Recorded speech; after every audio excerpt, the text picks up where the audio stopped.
Iowa Governor Kim Reynolds announced Friday that she will be lifting coronavirus restrictions, including the use of masks, social distancing, and limitations on social gatherings. I am kind of at a loss for words. I just couldn't think of any rational reason why on earth someone would remove a requirement to wear masks. Ah, freedom. I keep forgetting that this genius is a Republican governor. Hey Reynolds, why not remove the restrictions on wearing seatbelts? It must be a choice, Governor, not a mandate. And how about stopping at the signal for a red light? Can that be a choice as well? And what is your opinion on that? It kind of infringes on my right to drive. Who are you to tell me when to stop my car? And why speed limits in Iowa? We have fallen to one more radical left idea to reduce oil consumption that is costing millions of clean oil jobs. So, if you are thinking that the governor had some valid reason to do this, then please don't be so sure because I searched and searched for one. If I find something, I will report back to you.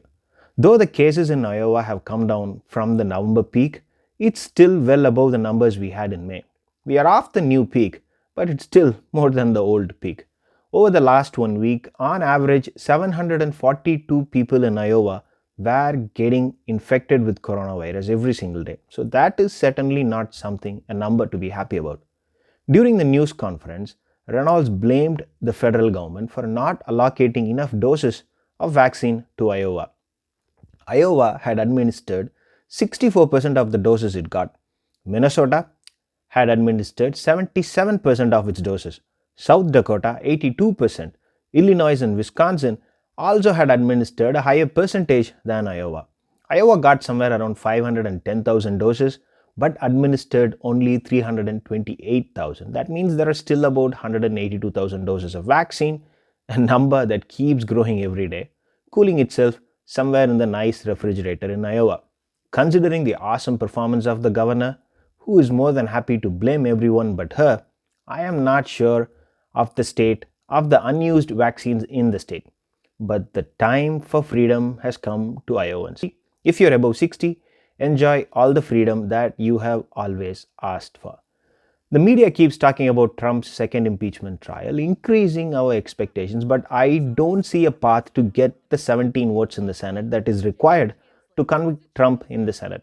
So I am going to tell you to lower your expectations and plead with you to understand that Democrats know this as well, that there is an extremely high likelihood, like somewhere in the order of 99%, that Trump will be acquitted. And it's not at all a bad outcome for the Democrats. At this stage, an acquittal offers Democrats a better chance to hammer the Republicans more than a conviction. And don't even consider the prospect of Trump running again in 2024. If anything, removing that option from Trump's hand and making him not eligible to hold public office is the only great thing that will come out of this trial if he gets convicted. And there is no point in getting that because Trump will be 78 years old by 2024. There are a ton of lawsuits pending. Most of them were held at bay because he was president. Now that he is a private citizen, all those cases will now start to chase him at a much faster pace with even greater velocity. Trump getting convicted in a court has better odds than him getting convicted in the Senate. Since the Democrats are acutely aware that there is no way Trump will get convicted, they are doing everything they can to use this opportunity to make a case to the public instead of the Republican senators. The trial is going to be an extremely short one and an extremely public one, and witnesses may very well be called, and definitely there will be a ton of data and videos that we are going to see which we haven't seen earlier. It will be left to us to decide whether he made the mistake or not, and then the Republicans will vote en masse to acquit Trump, arguing that the trial is unconstitutional because the man is already out of office. That is the only defense they have got, and they will hold on to it as if it's their life jacket. And for the party that rails against cancel culture, their biggest cheerleader is now leading the way with canceling their own top rated host. Fox News announced that it will cancel none other than Lou Dubs. It doesn't matter what reason Fox has to take out one of its best rated show hosts out of the lineup, it will always get tied up to the $2.7 billion lawsuit filed by election technology company Smartmatic against Fox Corporation for defamation involving its election coverage. The other election technology company, Dominion, which also got some nice coverage from Fox, is also expected to file a suit against them very soon.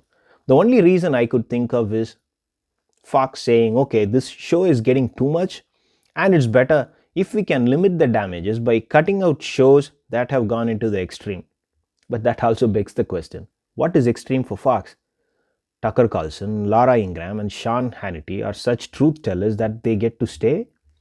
Even his own lawyers, Tucker Carlson's, argued in a court during the defamation suit filed by Karen McDougal that people don't watch Tucker Carlson for facts, which is an open admission that Tucker does not care about facts.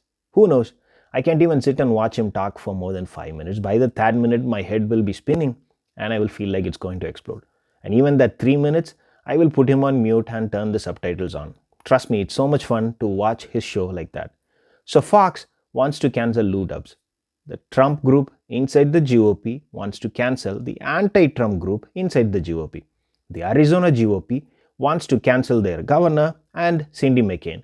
Matt Gaetz wants to cancel Liz Cheney. Trump wants to cancel Brian Kemp, Brad Raffensperger, and any GOP member who crosses him. So the party that rails against cancel culture is so busy canceling each other. Thanks for watching. If you like it, please subscribe.